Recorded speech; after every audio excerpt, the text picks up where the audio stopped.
السلام علیکم دوستو، اردو داستان چینل پر خوش آمدید۔ آئیے سنتے ہیں دشت جنون قسط نمبر 60۔ معزز سامعین، آپ سے امید کی جاتی ہے کہ ویڈیو کو لائک کریں اور چینل کو سبسکرائب کر دیں، شکریہ۔ نائلہ درانی سسیر سلطانہ کو پولیس موبائل میں بٹھایا جا رہا تھا تو وہ ڈیرے کریم بخش کا بڑا بیٹا رئیس شاہ نواز ایک سپیئر ٹویوٹا کار کے پاس کھڑا مجھ پر ہاتھ پھیر رہا تھا۔ اس کے ہونٹوں پر بڑی مکروسی مسکراہٹ تھی۔ کار میں دو آدمی اور بھی بیٹھے ہوئے تھے۔ ایک ڈرائیونگ سیٹ پر وہ شوفر نہیں تھا بلکہ شاہ نواز کا دوست اور اس قیمتی ٹویوٹا کا مالک تھا۔ اس نے شلوار قمیض پہن رکھی تھی، سر پر شیشوں والی سندھی ٹوپی اور چہرے پر خباثت تھی۔ پچھلی سیٹ پر شاہ نواز کا کامدار بیٹھا ہوا تھا۔ اس کے کندھے پر حسب معمول آٹومیٹک رائفل لٹکی ہوئی تھی اور اجرک اوڑھ رکھی تھی۔ نائلہ سسیر سلطانہ کو موبائل میں سیٹوں پر سب سے آگے والے سرے پر بٹھایا گیا تھا۔ ان کے ساتھ 4 پولیس والے بیٹھے تھے۔ انہوں نے رائفل اس طرح سنبھال رکھی تھی جیسے کسی بھی لمحہ ایکشن کے لیے تیار ہوں۔ ایک موبائل ان کے آگے تھی اور ایک موبائل پیچھے۔ ان میں 6 مسلح کانسٹیبل موجود تھے، جن میں ایک موبائل کی کیبن پر رائفل لٹکائے کھڑا تھا۔ اس طرح گویا نائلہ والی موبائل ان کی زد میں تھی۔ سب سے آخر میں اس میں ٹویوٹا کار تھی جس میں شاہ نواز اپنے دوست کے ساتھ بیٹھا ہوا تھا۔ تمام گاڑی ایک جلوس کی شکل میں چلتی ہوئی تھانے کے سامنے پہنچ کر رک گئی۔ نائلہ وغیرہ کو موبائل سے اتار کر مسلح کانسٹیبلوں کے گھیرے میں لے کر تھانے کے اندر پہنچایا گیا۔ اس پولیس پارٹی کا انچارج سب انسپیکٹر بہت خوش تھا۔ اس نے بھارت کی 3 جاسوس لڑکیاں پکڑی تھی۔ تینوں بے حد حسین اور خطرناک تھی۔ سب انسپیکٹر جانتا تھا کہ حسین لڑکی اس لیے بھی زیادہ خطرناک ہوتی ہے کہ وہ آسانی سے حکومت کے اعلیٰ عہدیداروں کو اپنے حسن کے جال میں پھانس کر قومی سلامتی کے راز اگلوا لیتی ہیں۔ آئے دن اخبارات میں اس قسم کی خبریں شائع ہوتی رہتی تھی کہ خوبصورت بھارتی جاسوس لڑکیاں پاکستانی سرحد میں داخل ہو گئیں۔ بعض اوقات ان کے عزائم کے بارے میں بھی لکھ دیا جاتا تھا، لیکن کبھی کوئی لڑکی پولیس یا کسی اور سیکورٹی ایجنسی کے ہاتھ نہیں آئی تھی۔ اس کی بڑی وجہ یہ تھی کہ ان حسین لڑکیوں کو اعلیٰ تربیت دے کر بھیجا جاتا تھا، اور پھر بھارت اور پاکستان کے باشندوں کے رہن سہن، لباس اور زبان میں بھی فرق نہیں تھا، یا ان کے ہمدرد بھی موجود تھے۔ سرحد پار کرتے ہی انہیں معمولی رقم کے عوض یا کے قومی شناختی کارڈ مل جاتے تھے۔ یہ جاسوس لڑکیاں یہاں آسانی سے کھپ جاتی تھیں اور ان کا سراغ لگانا مشکل ہو جاتا تھا۔ یہ پہلا موقع تھا کہ 3 بھارتی جاسوس لڑکیاں پولیس کی گرفت میں آئی تھیں۔ یہ تینوں شکل و صورت اور لباس سے پاکستانی ہی لگتی تھی۔ تینوں روانی سے اردو بولتی تھیں اور ایک تو سندھی اس طرح بولتی تھی جیسے اس کی مادری زبان ہو۔ سب انسپیکٹر اچھی طرح جانتا تھا کہ جاسوسی کے ایسی لڑکیوں کا انتخاب کیا جاتا ہے جو دشمن کے علاقے میں جا کر کھپ جائیں اور ان پر غیر ملکی ہونے کا شبہ نہ کیا جا سکے۔ سب انسپیکٹر کو یقین تھا کہ لڑکیاں کچھ سنسنی خیز انکشافات کریں گی اور اسے فوراً ہی انسپیکٹر کے عہدے پر ترقی مل جائے گی۔ وہی سب انسپیکٹر اس تھانے کا انچارج بھی تھا۔ وہ اپنے کمرے میں آیا تو ان تینوں کو اس کے سامنے پیش کر دیا گیا۔ رئیس شاہ نواز بھی کمرے میں آ گیا تھا۔ وہ ایک کرسی پر بیٹھا تنزیہ نگاہوں سے نائلہ وغیرہ کی طرف دیکھ رہا تھا۔ رئیس شاہ نواز سب انسپیکٹر اس کی طرف دیکھتے ہوئے بولا، تم نے قانون سے تعاون کر کے حکومت کی ایک بہت بڑی خدمت کی ہے۔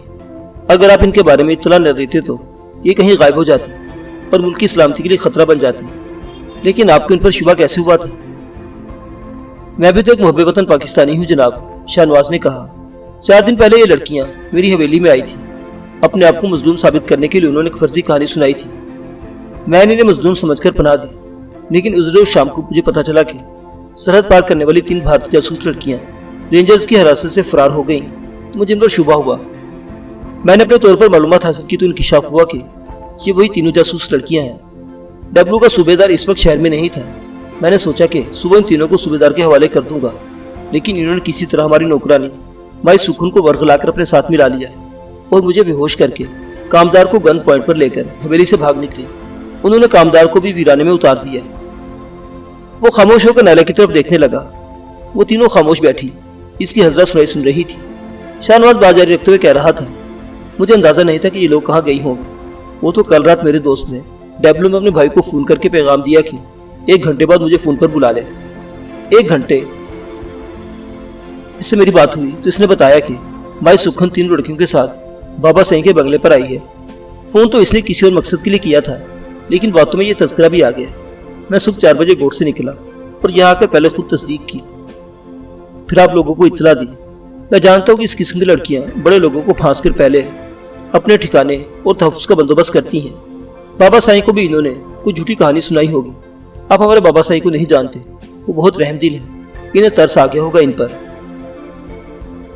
قانون سے تعاون کا بہت بہت شکریہ مسٹر شاہ نواز، سب انسپیکٹر نے کہا۔ ہم ان سے معلوم کر لیں گے کہ یہ کس مشن پر آئی ہے۔ بھارتی دہشت گردوں نے کراچی کا سکون برباد کر رکھا ہے، یہ ان دہشت گردوں کے بارے میں بھی جانتی ہوں گی، سب کچھ معلوم ہو جائے گا۔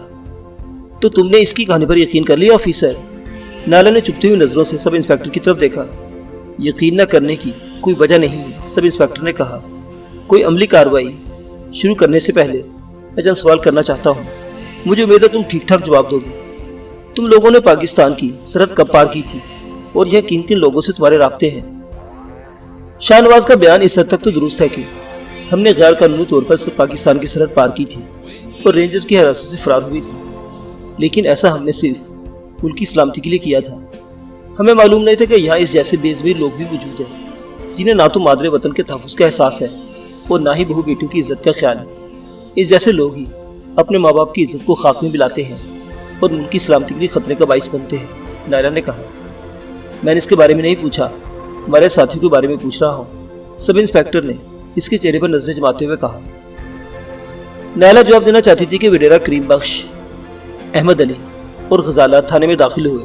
صوبے دار وڈیرا کریم بخش نے سب انسپیکٹر کو مخاطب کر کے کہا، ان تینوں لڑکیوں کے بارے میں جو کچھ کہا گیا ہے وہ سب جھوٹ ہے۔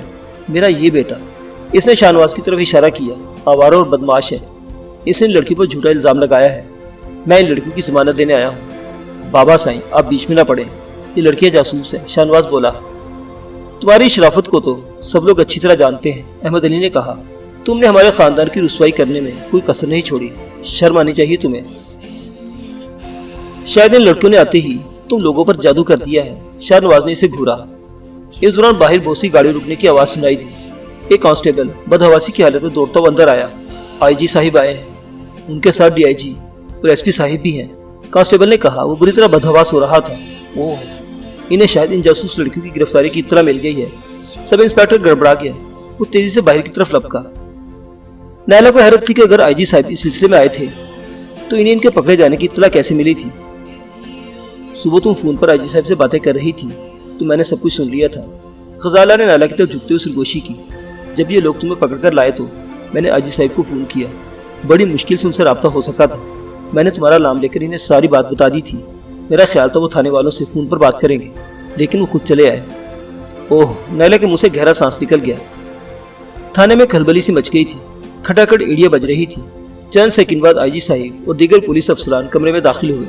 سب انسپیکٹر بھی ان کے ساتھ تھا، وہ بری طرح بکھلایا ہوا تھا۔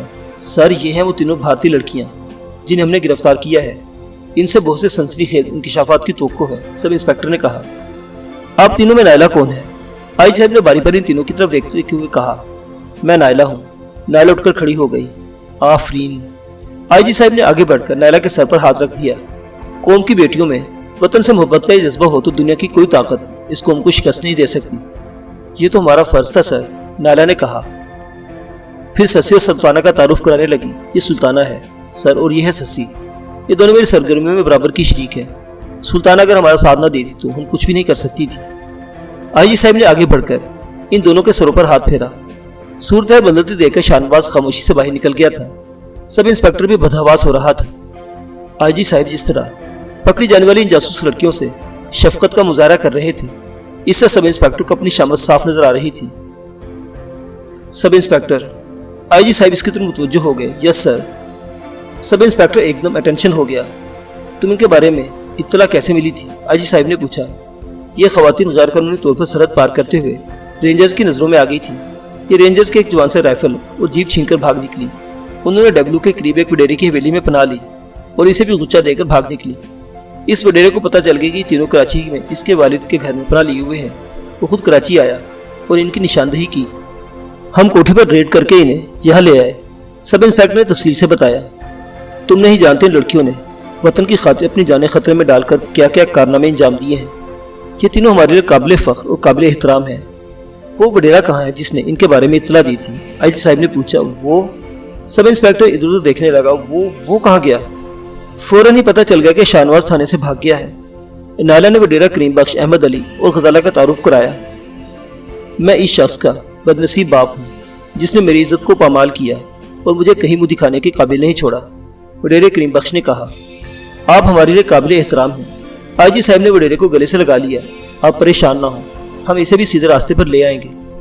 میرا غریب خانہ زیادہ دور نہیں ہے، اگر آپ لوگ ہمارے ساتھ ایک پیالی چائے ضرور آئی جی صاحب نے وڈیرا کریم بخش کی بات کاٹ دی۔ یہ ہماری خوش قسمتی ہوگی۔ ہم سب آپ کا شکریہ بھی ادا کرنا چاہیں گے کہ آپ نے ان بچیوں کو اپنے ہاں پناہ دے کر حکومت پر بہت بڑا احسان کیا ہے۔ یہ میری بچیاں ہیں صاحب، وڈیرا کریم بخش نے کہا۔ احسان کی کوئی بات نہیں۔ اور پھر پولیس افسران کا یہ جلوس وڈیرا کریم بخش کی کوٹھی پر پہنچ گیا۔ جن لوگوں نے کچھ دیر پہلے پولیس کے چھاپے اور نیلا وغیرہ کی گرفتاری کا منظر دیکھا تھا، وہ یہ دلچسپ منظر بھی دیکھ رہے تھے کہ پولیس کے اعلیٰ ترین افسران وڈیرا کریم بخش کے مہمان تھے۔ تم لوگ راجستھان کیسے پہنچی تھی؟ آئی جی نے نیلا سے پوچھا۔ یہ ایک لمبی داستان ہے، نیلا نے گہرا سانس لیتے ہوئے جواب دیا۔ اس میں میرے کچھ اپنوں کا ہاتھ ہے اور کچھ انسپکٹر صوبہ خان کا، جو مجھے قتل کرنا چاہتا تھا۔ میں اور سسی اس کی ذاتی جیل سے بھاگ نکلی تو بخش علی لاشاری میں اس ہندو سیٹ کے ہاتھ لگ گئی، جس کے بارے میں انکشاف ہوا کہ وہ اسمگلر ہی نہیں، راکا ایجنٹ بھی ہے۔ وہ پاکستانی نوجوانوں کو پھانس کر راجستھان ٹریننگ کیمپ میں بھیجتا ہے۔